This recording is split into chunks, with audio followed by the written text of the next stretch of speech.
Hey, happy Friday. We are coming to you live from our studio kitchen, and tonight is Friday with Beef. And thanks to our friends with the Colorado Beef Council for hosting us. We've got a couple cool things we're talking about tonight. We have a special guest as well, and I'm going to let Kate do her full introduction because I'm just not good at that type of thing. But I'll tell you, if you go down the description section, you'll be able to grab today's recipes. We have some cool recipes that are going to help you incorporate a little bit more vegetables into your beef diet, because I'll tell you, that plant-based diet is a great way to fit beef in and plants in, and they all come together on your plate, and life is good and happy. Awesome. I mean, somewhat happy? Totally happy. Totally happy. Well, we have a special guest with us tonight. Kate is the nutritionist and dietitian working with the Colorado Beef Council. And I'm going to let her go through and talk about a lot of things because I know you are interested in it, right? It's January. It's the end of January. Yeah, but still. But you have that New Year's resolution. Yes. To get healthy, to eat healthier. Nutrition Month is coming up. Heart Healthy Month is coming up. February is Heart Month, and then March is National Nutrition Month. So we have a ton of content to be able to kind of tie all in together tonight. That's not bad at all. Before we get going, thank you to all of our Colorado ranchers and producers for letting us do this every month. We enjoy this. We love spreading the good word of beef. And like always, head over to cobeef.com. That's the Colorado Beef Council website where you can find recipes, tips, advice, and that beef locator map that's going to show you where you can get that amazing Colorado beef to put in your fridge, freezer, and like we always say, in your belly as well. And I will tell you, I consume a little bit of Colorado beef, and we've got some solid producers out there ready to stock your fridge. So without further ado, our guest tonight. Thank you. Yeah, you're welcome. Thank you, Chef Jason. And yes, I'm excited to be here tonight. So we're just coming off of National Western Stock Show. So this year we did a theme, beef and a plant-based diet, essentially how beef can complement a plant-based, plant-forward diet. Which I think sometimes is kind of like surprising to people, right? Like being able to meld those two together. But the thing is that plant-based, plant-forward, sometimes hard to define.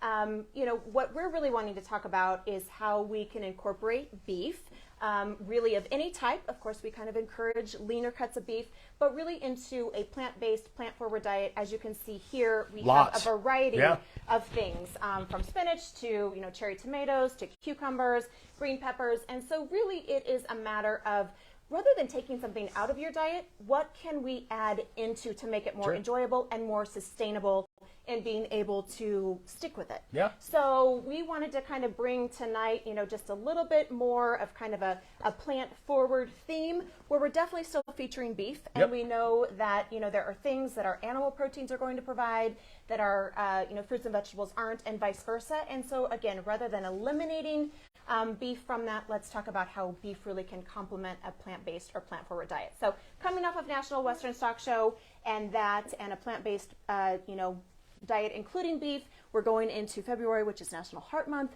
So lots of great recipes on our website, as well as Beef It's What's for Dinner, on again, really being able to still include beef, lots of fruits, vegetables, whole grains, healthy fats. So we'll have a lot of content for everybody in regards to that for February, so look for that. And then also March is National Nutrition Month. So we'll kind of, tie all of this in together. For the next few months. But again, for the next couple of months. Again, as you talked about, January, New Year resolutions, people are wanting to, again, really focus on their health, but we want to be able to provide for them tips and tricks to be able to really enjoy what they're still eating. Yeah, and it's always interesting when people start dieting, right? They yo-yo. It's like, I'm going to take this out because it's not good for me, and I'm going to go all the way to this. And then they realize that doesn't satiate them. It doesn't fill them up. It doesn't deliver the protein, the minerals, the iron. And then they're lagging and they're dragging behind, and all of a sudden then they yo-yo back to the other side where they go to the extreme. And it's, as I get older, as I age, I find, the other night I went to a steakhouse. We had steak. I opted to not have starch with dinner, and I doubled down on vegetables because I was like, you know what? I need protein. Protein is what fuels me and keeps me strong, lets me do my daily task, but vegetables round it out a little bit, Absolutely. And we even have, we have some sweet potatoes here. So we've got some complex carbohydrates there, which are going to just kind of add, I think, a little bit of fun and some additional fiber then to the soup. So I love tonight that we're doing kind of a soup and salad combo. I didn't even realize that. Yeah. I didn't even realize it. We've got National Soup Month in January. So, pretty much everything that we've got covers so many different... We literally checked every box. we looked at January and we're like, we got that. We have that. We talked about February, March. Yes. Like, we've checked every single box. Yeah, pretty much the first quarter of the year we've got covered. So we went leaner tonight. And it's always interesting when I grocery shop, because I'm the guy that's like, ooh, 93% lean beef.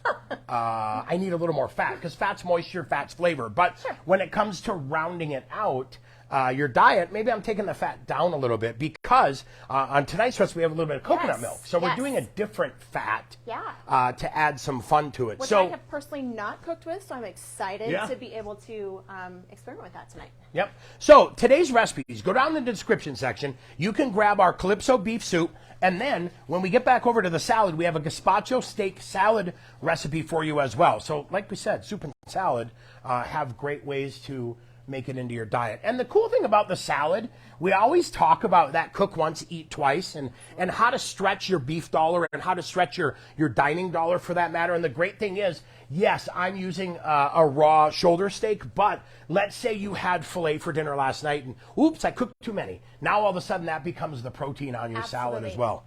Absolutely. And with both of these recipes, you know, they're very strong nutritionally. Both about 30, to 40 grams of protein per serving, That's a lot. Which is a lot. So I would kind of maybe recommend, because we are pairing them together, to maybe do like half a serving of the soup and maybe half a serving, of the salad, or maybe up just the vegetable content of that. Because as much as I like to encourage people to consume about 25 to 35 grams of protein at each meal, getting 60 grams of protein into one meal might be a little overwhelming. Right. So the fact that we're doing two separate dishes, two separate recipes, I think they tie in wonderfully together as far as the soup and the salad combo. But that would be kind of one of my recommendations as a dietitian, would be like, let's look at maybe cutting the servings of them down. Again, being able to have it last a little bit longer. Yeah. I think probably the soup after a couple of days is going to be even, more phenomenal, because soup gets better the second day. Yeah. And the salad, same thing. We've got all of these things prepped, so you can easily put them all together and have it last a couple of days. Yeah. So yes. We've got Todd with us. Todd's the executive director for the Colorado Beef Council. He is our moderator tonight. So if you have a question, please put your question in the chat section or in the comments, and Todd will read them out. Anything before we get started? Yeah. Just about your Forever Young from Dennis Bussau. Oh, Dennis, that's one of my friends, Dennis.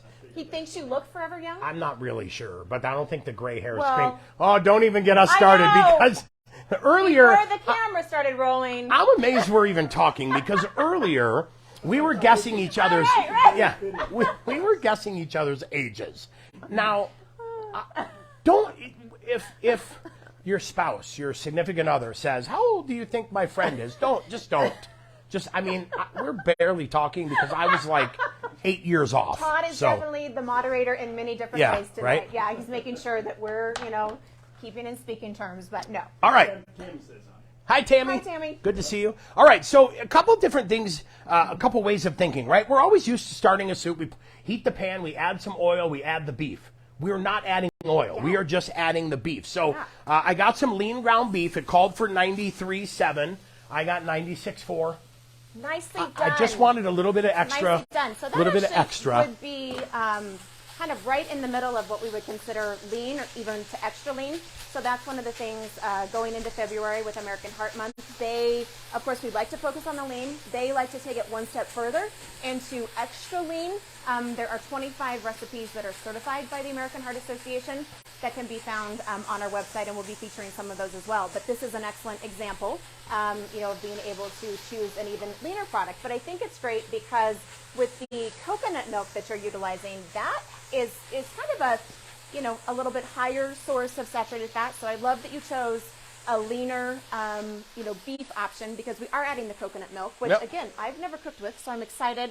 I have eaten it before, but never cooked with it. So excited that we're kind of able to make some of those adjustments to be able to still get that flavor profile, but recognizing that, choosing a leaner, an even kind of extra leaner cut of beef helps to even benefit the nutrition better. And we'll keep up to February and March. We'll keep those heart healthy recipes coming for you and keep it a little bit leaner so we can keep you fit and healthy. And maybe, who knows, I might slim down a little bit in the meantime too. I may not, but also I may. Todd, question. Yeah, what about tri-tip? Why don't you see that very often in Colorado? Tri-tip is becoming more popular. It's definitely a West Coast California-ish thing, that Santa Maria style. Tri-tip is huge here. I mean, I've seen the growth of tri-tip in Colorado massively year over year over year grow, even to the point where now it's moving into the Midwest. I used to go to, when I go to Chicago, I used to have to get it from specialty butchers. Now I can get it at Costco. So if you look around, I think you will be surprised that tri-tip is in a lot more places than you think. It's at your club stores. You'll find it at Targets, Walmarts, a lot of those places. And I think we did in the did a fall. tri-tip. Did we do Yep. a tri-tip? Oh, yeah. Facebook Live. So Yep. you may want to just go back on our page and Google see if it. you can find that. Yeah, Google it. Google it. Yeah. Ask so the anyway, Google. I know, but it is becoming, increasingly more popular. And I think, again, kind of with all cuts of beef, just so incredibly versatile. And that's one of the things that I also like to highlight is, just the versatility and the fact that it is, people oftentimes choose beef because of its flavor profile. So it's something that they really enjoy. It's something that they want to celebrate with, but it's definitely something also that you can choose leaner cuts, pair your beef with your vegetables and really enjoy it on a daily basis. Yeah, and when you're thinking like, oh, how do I know what's lean? What's a lean cut? There's over 33 lean cuts of beef. Yeah. So it's not like you have to. I'm only stuck with A and B. Right. You've got A through So there's actually Z I plus think, one. Yeah, you're 30 over 33. Yeah, over 33, and of course, we like to encourage people to talk to their meat counters, look for round or loin in the cut name. Those are always kind of just a given to indicate that it is leaner. And then, just really different ways to be able to prepare that as well. So grilling, is always a good option, or, roasting, and then pairing it with, I like to say fruits and vegetables. Of course, vegetables are a little bit more obvious. We do have some recipes, though, that include fruits, as well. And so that we've got a great kebab recipe that includes some fruits. So kind of a little bit outside of the thinking of the outside the box thinking. Outside the pasture. Outside the pasture. Thinking? There we go. There I we like go. that. I like so that. I'm tweaking this recipe a little Okay. bit because I love that one pot method. Right, we're busy. You have kids in sports. You have kids in school. We're super busy. What I'm doing is I took the beef about 3/4 of the way. Right, and I didn't chop it down. I left it in bigger pieces so it has some texture. I'm going to add my sweet potatoes. I'm going to leave that moisture in there so that they can help soften my vegetables and those sweet potatoes as well. So I'm going to add the peppers. I'm going to add the onions. I'm going to add the sweet potatoes. I'm going to add my curry in there as well. And I'm going to leave the beans. And what I'm going to do is cover this and let that moisture help steam that off. Awesome. And then I'll add the rest of these to the next step once those sweet potatoes are a little bit soft. That's kind of that's my thermometer, if you will, Perfect. to check when everything is close. So we'll close that up and then this. Transition to the salad. I mean, this is pretty wild. We've got a big salad for you. A lot of good ingredients. It's a gazpacho salad. So we started off with that shoulder steaks. A little bit of oil, a little bit of salt and pepper. We added the tomato juice to it to marinate a little bit, or vegetable juice. Get a little bit of acid. You get a little bit of that robust flavor. And then we grilled it. And the nice thing is, I mean, that's a lot for that salad. It is. So if you have leftovers, you can always cook once, eat or twice. easily serve a family. Yeah. Yep. I mean, so. Yep. And I love the ability to really build your own. Mm-hmm. So if you have somebody who doesn't like tomatoes or doesn't want to include cucumbers. So again, and all of the different things, we're following the recipe as far as the vegetables that are included here on the salad and the soup, but so many different things that you can do. So you can substitute as much as you want. Again, I really try all that I can to do to reduce food waste. So oftentimes I'll always have like a leftover vegetable that you could have easily, thrown in the soup and had that just kind of add a little bit more fiber and a little bit more variety. So pretty easy here. I'm going to put this back in the cooler because we've got one that we already did ahead of time. Let me grab a couple mixing bowls here to get us ready. I'll have our trusty assistant hand the beef over. Thank you, trusty assistant. We have everybody here tonight. My gosh. We kind of have a full studio. Kate's family's here. They Todd's are. here. Everybody's hanging out, having fun. I'm going to grab a salad bowl over here. So, That's true. all right. You have the dogs with We you have too? we have the dog in the car. Tell me. We were not. I like this. He's a puppy, so He'll be it's a full Schulz family affair tonight. What could go wrong leaving a puppy in a car? Well, you could does find very out. well there. He You does- could he find does out well. live tonight. So, you want to give those guys a peek and see if Absolutely. anybody's softening up yet? Absolutely. Oh, this Not yet. smells great. All right, so let's start off here with our greens. Now, Greens are always something interesting to carefully select when you're buying greens.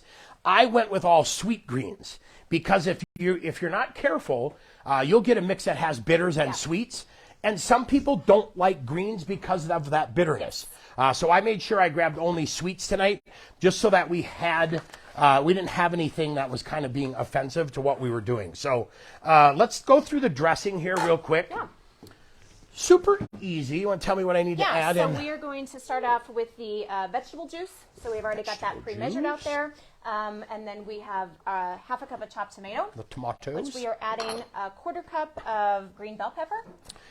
Crunch. I'll tell you what, I never realized how much I love green bell peppers. I love them raw. I like them cooked. Yeah. Good. And then we'll do the red wine vinegar. Yep. Which I know, there. And then we're doing a little bit of chopped cilantro, which we have prepared. And if you are of the mindset that cilantro tastes like soap, some people think cilantro, don't use it if you don't want to. Yes, 2 teaspoons. You know would be good? Mint. Oh, that would be good. Some mint would be really that good. Would be very Yep. good. A little fresh mint. So 2 teaspoons of olive oil. I added garlic. I cheated. And then, I added we did the 1 garlic. teaspoon of minced garlic. And a little all bit of kind of olive things oil. that are, readily available as well. So not anything. I like these recipes because there's not anything that's too crazy, unusual. Yeah. Things that people normally have, they can easily find at the grocery store as well. All right, and then seasoning.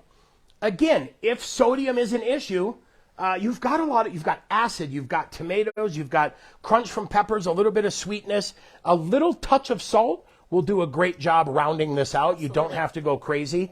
I'm just using a little Malden, and then I have some fresh ground black pepper, which I've become a pepper fanatic lately. And then mix that up. This is really hard. This is super difficult. I feel like we're I done. could even do that. We're done. All right. So you're dressing? Brady Yes. Pratt is loving this. Who is? Brady. Okay. Pratt. Awesome. Thank you. We're loving you hanging out with us. Perfect. All right. Next up, how we garnishing this bad boy? It looks like we just put it on there, right? Yeah, absolutely. So we are just going to slice this up, add it to our base, and then really build it however we want. I also like, cherry tomatoes that we cut in half. Yep. You cut them in half. I did. Yeah. That is my handiwork. We're going to do a couple of cherry tomatoes. Okay. And then really add the cucumbers. Again, the bell peppers. I went with English cucumbers because I like the crunch in here. For me, they seem to be a little crunchier, a little more body, a little less squish, right? Sometimes cucumbers in the middle have a little bit of squish. These guys have less squish in the middle. So then we can do the bell peppers. And then she's like, shut up and do the bell peppers. No. I wanted to get to the tortilla strips because you brought up a good point. When we're talking about sodium, we don't have a lot in there, but we are able to reduce the sodium, by not maybe adding the salt. Yep. The tortilla strips are going to have a little bit of crunch and sodium in there as well. So just a really nice variety of it being light but hearty as well. So you're not going to be hungry after this meal. And this recipe calls, at the very bottom, it gives you kind of a tortilla strip recipe, how you can prepare them yourself. And you could fry them, you could bake them in your oven to make them a little healthier. I use the convenience tortilla strip that's available in the salad department areas of your grocery stores. They're usually hanging up above all the greens. Knowing that, like Kate was saying, knowing that has salt in it, I'm able to lessen the amount of salt I add elsewhere to pick it up here. So, all right, let me get... So now we just top this, right? Yes. As much as little as you like, or as little as you like. And then, And I like putting it on the top because it just finds its way in there. Like it finds its way to filter around all those greens and get down into your salad nice and happy. And then our little garnish on top, right on the floor, like that. Absolutely. Now we are missing the last final piece of that. And here's our steak that we grilled earlier. So question, Yes. go. It's actually from me. Yes. I apologize. In-house, in-studio question. You referenced sweet greens versus Bitter greens. I know Yep. bitter greens, but what are some of the sweet greens? You get like baby spinach, you get baby red leaf, green leaf, escarole, some of the sweeter greens. Bitters are like endive, radicchio, arugula. It's one of those. Thank and you, some sir. people like with this because there is, I guess we don't necessarily have a lot of sweet components, but sometimes even with that bitter, if you've got a sweet and a bitter, it helps to kind of balance things out. Yep. But I agree. There's a lot of people who are like, oh, I I don't like that because I don't like arugula, and then it kind of ruins the entire recipe for people. And keep in mind too, when you're slicing steak, make it user friendly. Don't go too huge with your pieces because, depending on who's eating, if it's your kids, maybe those mouths are a little bit smaller. Absolutely. So keeping it mouth size friendly will make this a better dish for everyone as well. And then you go right across the top right there. So that looks amazing. And now, all of a sudden, that's not a bad looking salad right there. Not at all. And Perfect. it's healthy. And the nice thing is, we always talk about convenience, right? We talk about cook once, eat twice. But this is great because if you think, I don't have time to eat healthy when I'm at the office, you could easily make this tonight, put the dressing on the side in a little side container or whatever you have, put it in the bowl, wrap it with plastic wrap, take it to the office, and eat a nice healthy lunch tomorrow. Absolutely. And that's kind of one of the things, if you have an opportunity to meal prep and do some of, just the prep of the vegetables ahead of time, it makes such a world of difference. Absolutely. Yeah. Makes such a world of difference. And, these things, they're, you wrap them, they'll stay for a couple of days. And again, there's different opportunities for this with the salad. I also like to always talk about how we can include, if there's maybe not necessarily enough for a salad the next day, you could always figure out how to mix it in the morning with your scrambled eggs.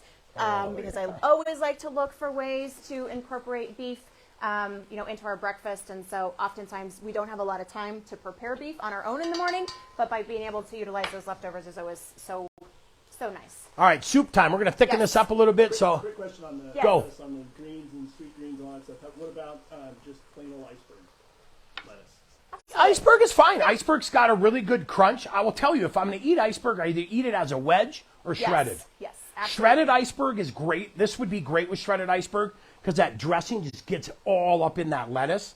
And then when you eat it, it's like this sponge of just like dressing and everything good. And absolutely. And whatever you choose, again, that's kind of making sure that it's going to be, versatile, but also fitting your flavor preference, because we don't want to recommend things that you're going to be miserable in eating or you're not going to enjoy. So, we're featuring this as far as what the recipe features, but if you are, just wanting to do all spinach or you're wanting to do iceberg lettuce, it really is just the foundation for this, but being able to add all of these other additional vegetables and still have, the beef, it's Super great. hot. So there's lots of different ways too. Yeah.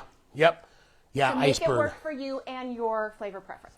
All right, so we added the flour. We mixed that in. That flour mixes with a little bit of the fat that's in here, only 4%. And then we added the beef stock to it just to start getting that thickened up just a little bit.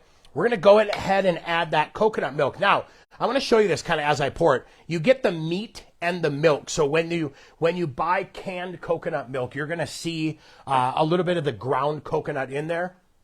Don't worry about it. It's absolutely delicious. So, go. No, I was just going to say, any other substitutes that we could do instead of the coconut milk? If that's just kind of off-putting or people have a hard time finding it or they don't have it in their pantry, would there be something where you're like, gosh, I have everything else but the coconut milk? Yeah, I think because this has curry and it's a little bit guided that way, that coconut plays in really well. I mean, you could try oat milk if you prefer oat milk. I think you could mess around a little bit. Almond milk would be, as long as it was unsweetened, unflavored, I think you could substitute throughout the ranges. I was just kind of curious because that would be something that the other things I tend to have in my pantry, the coconut milk would throw me and I'd be like, oh, I'm not going to make it now. But What about seeds and almonds, walnuts? oh, absolutely. Yeah, you could pure. Is that too many fats? No. So we're talking a lot about, again, the versatility and in a plant-based, plant-forward diet, it being the inclusion of fruits, vegetables, whole grains, nuts, seeds, legumes, which speaking of, legumes. Speaking of legumes. Yes. And substitutions, right? Because Right. I could not find black-eyed peas. I went up and down one aisle. I went up and down the same aisle. Then I went up and down that aisle again, and other aisles couldn't find them. So I went with cannellini beans because I still wanted to get a legume in there. So we're going to add those in there. But I also think that you could really, so you're in your pantry, you're like, oh, I don't have black-eyed peas, I don't have this type of bean. You but could do I've got, navy, pinto. pinto. Any of them, because really from a nutritional standpoint, overall they're incredibly comparable. And really we're wanting to be able to focus on the fiber that it is providing. And again, just, featuring those all of those vegetables that we're having in here. And now while they meld together. I'm just over here drooling because I know this looks so It does look good. so good. Okay, and again, I'm going to taste this a little bit just to see. We have salt and pepper that we can add to this if we want to adjust that seasoning level a little bit. Pepper goes a long way, I'll tell you. I just ground this fresh. Fresh black pepper is very bright and shiny. We're using a telecherry pepper. You can use sea salt, a little less harsh than iodized salt. Still very nice and kind of easy on you. Iodized salt always tastes a little bit weird to me. Nothing against iodized salt people, it just tastes a little. Michael DeBello wants to know about hot sauce. Yeah, you could. He eats a lot of hot sauce. You could totally put hot sauces in here if you wanted. What I would do, I would actually float the hot sauce on the top. Let that broth sit there. Let everything kind of settle. A few drops on the top and just swirl it so that the hot sauce and the oil and the hot sauce and the fat in here kind of grab everything. Question, sir? It smells really good. Smells good in here? Good. We are sending a check to his house a little bit later. So I'm going to add a tiny bit of salt, not too much. A little bit of that malt, and I'm going to add some pepper because I am currently on a black pepper kick.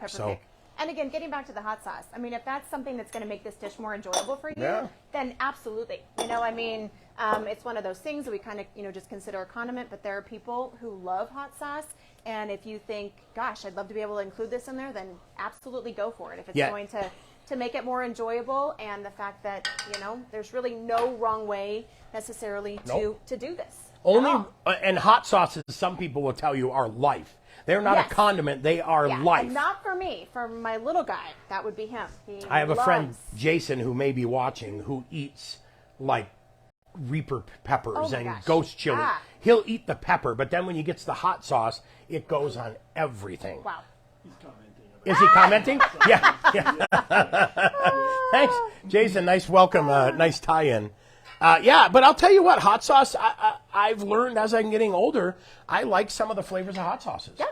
I never and thought. It really does add. Yeah, it adds a lot. And it could be a few drops, like a float on the top that just works its way out and gets its thing going. So we're starting to thicken up, which is great. I'm going to add the spinach right at the very end. About 2 cups of spinach, and these were baby leaves. We bought like a bunch of spinach and then wrapped it up and cut it. I like to put it in at the end because I want the spinach to be bright and green. Yeah. I don't want it to be army green. That'll happen a couple days after the soup has been sitting around for a while, or you reheat it again. But I like that to be bright. I think that makes it just makes the soup a little bit better at what it is. Everything is just so colorful. Yeah. So, I mean, it's just so appealing, visual-wise. And I guess I'm looking here at these tortilla strips. We talked a little bit about this. And I would probably be apt to add a couple tortilla strips to the top of my soup, just, again, for a little bit of crunch. So if you don't have crackers or you've already had this from making the salad, being able to add that in as well. Some comments about salad, about blue cheese, strawberries. Oh, yeah, blue cheese. Doing that kind of stuff. Yep. Yeah, blue, it's interesting. Blue cheese adds a tang or a creaminess depending on if you're using blue cheese or Danish blue or gorgonzola or sweet gorgonzola. And then strawberries add just a pop of sweetness. Yeah. You get a little bit out of blueberries as well. Pecans, roasted pecans that are just lightly salted or lightly sweetened. I mean, salads are great. I find I crave salads a lot. As an alternative, but I always want protein with them. Yeah, and because I can't live on just vegetables. We're providing ideas. There's great recipes on our website, www.cobeef.com. But I guess I'd like to encourage you all to, play around with all of this. So, find yourself a basis of a salad mix, and again, kind of go into your refrigerator and see what you've got, as far as being able to put it together, because there's no wrong way. No. It's just a matter of utilizing what you've got, utilizing what you like, and again, really just being able to enjoy it to its utmost. I mean, if we were to remove the beef from this, you still could enjoy the salad. It'd be a little sadder. It would be a little sadder. I would actually be sadder. I'd be pretty sad myself, yeah. Again, it's really hard. There are different ways that you're able to get your protein needs just by a plant-based, plant forward diet, but it's just so much easier by incorporating, that lean protein. So encouraging people to look at ways to do that. Again, the whole soup salad, it's been so cold and dreary outside. And it's supposed to get colder and more dreary tomorrow. So I think, this is perfect timing. This is perfect timing. Absolutely. And be sure to let us know in the comments, too. What would you like to see next month? We haven't planned the menu. So we're going to keep it heart healthy because we've got some cool stuff coming up, and the same thing with March as well. So let us know in the comments what you'd like to see. You can always go to cobeef.com, grab those recipes, or you can go to beefitswhatsfordinner.com. Now, if you go to beefitswhatsfordinner.com, what's cool is you can type in flat iron. Let's say you have extra flat iron. It's going to bring up all the recipes that are available for flat iron. You'll find everything from appetizers to entrees, hot, cold, salads, everything. So definitely Beef It's What's for Dinner is great. cobeef.com, that's going to be your one-stop shop to get you all the recipes we've featured, a lot more information, and then that beef locator map. Because I know you want Colorado beef in your fridge, you want it in your freezer, and eventually it's going to end up right in your belly area. And our ranchers and producers are waiting to help you with that. And that's one thing. I mean, we have so many wonderful producers across the state, and they love to tell their story. Yeah. They love to be able to share with consumers, what practices they utilize, and just what the care that goes into the animals. I know you're planning on spending maybe some time with the producer. I was gonna say interesting toss because I'm gonna go out and spend some time with some of my friends who are producers, and I'm gonna hang out with them for the day. I joked that I'm like, I think I'll sleep over at your house on Sunday night, and then Monday we'll wake up and hit it. And they're like, but we could be doing stuff Sunday night or early morning on Monday. And I was like, yeah, I'll just come right out Monday morning. And no, but we're going to spend time with a rancher and producers because I'm always interested in telling their story. Absolutely. And I want you to see what goes on because great stewards of the land, environment, they love those animals. And these folks, I think, they call them critters. I love that they call their animals their critters. I think they have some of the most beautiful animals out there. So I'm super excited to go hang out with my Red Angus friends. Oops, I didn't lean too much. But I just think, I think cattle are beautiful animals. So I'm super excited to go hang out with them. Yeah, and producers, again, love to tell their story. What do you got there, Todd? Roger Koberstein is a Yes, Roger. Yes, he is. Good friend of the industry. He said soup would be great between checking for calves. Absolutely. Yeah, is he checking for? Is he calving now? He sounds like it. Yeah. Easy to warm up. Again, probably even tastes better. Maybe the second or third time you eat it. Put it in your Yeti mug, Roger, and get out there. And I know Roger and I have talked and messaged a few times, and I'd love to get out and follow Roger because he actually sells beef at a lot of grocery stores as well, which, when you talk about true farm to plate, being able to get it here. I was doing a podcast a few weeks back, and they asked me, why is agriculture so big and so important to you? And growing up in Minnesota, agriculture was big, but it wasn't something that we're so heavily involved in here. I mean, to get chefs involved with agriculture and really promote that Colorado proud spirit has been amazing. And as I was talking to them about it, one of my friends who lives in Canada who does the podcast is like, take off, eh? That's what he says. Take off, eh? I want to get involved with agriculture in Canada. Can you help me do that? And he basically said, I want to tell the story because I know they get beat up all the time. I want to stand out in front and help tell the story. And the thing about Colorado is we have so much diversity as far as agriculture, right? So, I mean, really, there's so many different things that are grown, so many different animals that are raised. And so people in Colorado are lucky to have the ability to have so much exposure. So through the National Western Stock Show, or like in the Valley, where my husband is originally from, potatoes, carrots, all of the produce, even in Weld County, and then everything on the Western Slope. So, we want people in Colorado to take advantage of the vast variety of agriculture that is available and really get to know, where their food comes from and get to know the people who work so tirelessly and so hard to bring healthy, nutritious, safe food to their table. And you said the Valley. I'm heading to Alamosa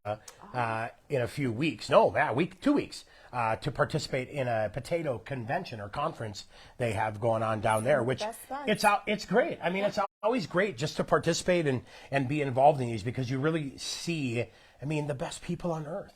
Are in ag. I think it's super cool to see it. So, Miller's ears were ringing. She said, Sally Miller, she heard critters. She's probably driving somewhere and she heard critters and she's like, wait a minute, I know that word.